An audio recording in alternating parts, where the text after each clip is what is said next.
let's say that they use an AI to generate the vocals entirely. Like, obviously they didn't put any real effort into that. Also, if the thing that they produce is like good and it sounds cool, then that's incredible to me. Like, I want that. Like, I want to hear that. I'm glad you took it to the AI question, because that tends to be, I think, where the magic happens between you and I. Yeah, I mean, that's a different discipline altogether at that point. At that point, I think anyone could do that. It's not just the, record labels or whatever. Sort of like that guy that was interning last summer or whatever. Oh, right, yeah. And he showed off that thing that he had made where it was like, make me a song in the voice of Dua Lipa or in the style of Dua Lipa or whatever. Yeah. And the thing just spit that shit out, and it sounded like Dua Lipa, and it was that kind of thing. It was impressive. It also scared the shit out of me. Because, again, when I think about my son and the things that I would want to teach him, it would be all of the things that it takes to learn perseverance or how to, everything that I talked about.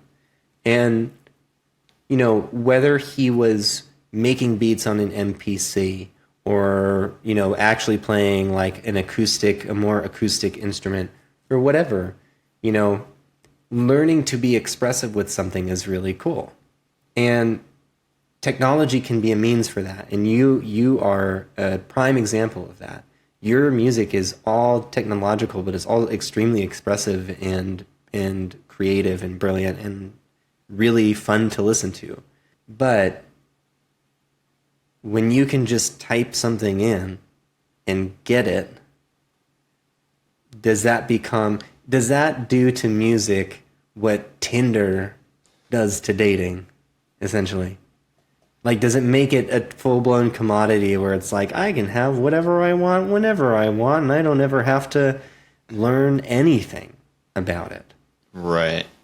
It does in a sense, but I still think that because the technology exists and because it makes so many things easier, that then our standards as listeners and creators rise accordingly. But the thing is, it's like once everyone starts doing that, the novelty and like amazement of that, it will just fade away. And it won't be enough to do that anymore. People are going to have to find new ways to push it creatively, to exert. Humans are just like curious, is a curious species. Like, I don't think that we're going to just like stop trying new things and trying to challenge ourselves. I think some people do, I guess, but I think we're wired to want to try and explore new things. And so I don't think that creatives are going to be super complacent for very long, because you're right. Like, there is nothing really creative about typing in a prompt. I mean, you can come up with a creative prompt, but like, that's the extent of the creativity. And so I don't even know if it'll be creatives that'll be interested in it. I think that the people who are going to be the main users of something like that are going to be the people who sell music and the people who buy music, right? Like, if I can get a Dua Lipa song without having to pay for it, why would I do that? And if I can, make a Dua Lipa song without having to pay Dua Lipa, why would I pay her to come do it if I can just get her? Yeah. Yeah, that's an interesting point. I mean, there's a wider conversation I think we could have about like copyright law and like absolutely. what goes forward now. I mean, I would argue that like, I mean, it's clear now that modern copyright law is not going to work in the same way that it has always worked. No.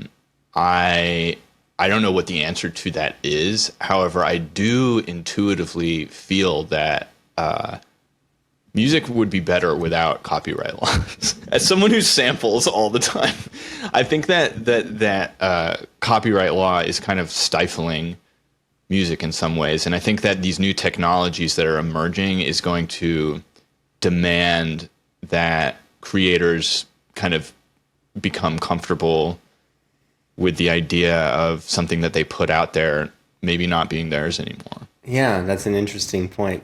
I think to a degree, when you make something and you put it out there, it's not yours anymore. Already, like it's other people are going to interpret it. Other people are going to, find their own meaning in it. So in that way, it's not your expression anymore. But without copyright law, how do artists get paid?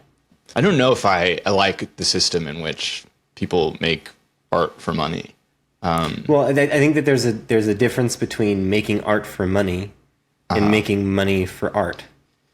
Right. And so are you saying that you don't like it when somebody makes art for money? I think I can probably agree with that statement, but if you're saying that you don't think that artists should get paid for their art, that I don't know if I would necessarily agree with that, because if we already live in a country that greatly devalues art and creativity in general, and we live in a country in a world where money, happens to be the sort of end all be all for declaring whether or not something has value, right?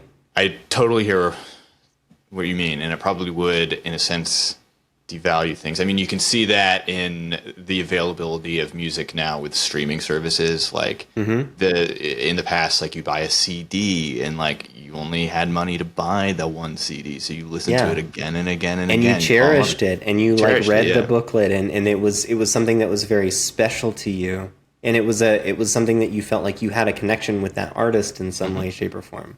Yeah, and so now when everyone has available access to whatever they want all the time, effectively for free, lo and behold, we our attention spans just jump around all the time. We listen to songs, we listen to artists, and then we quickly move on to the next thing.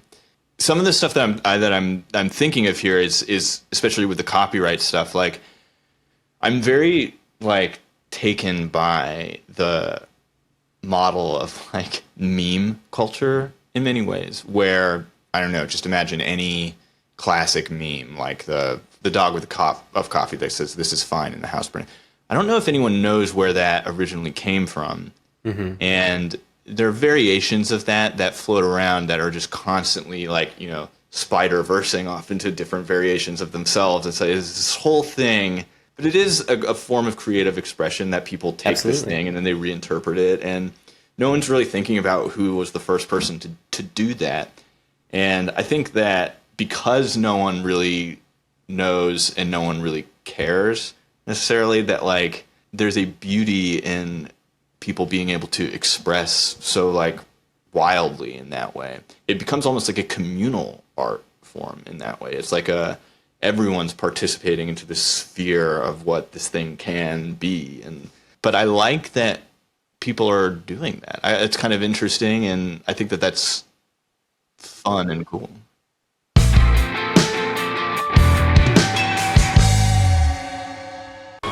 What's up, suckers? If you enjoyed this conversation and you want to see more, you can catch the full episode on my Patreon on June 30th, or you can listen to the audio version wherever you get your podcasts on July 5th.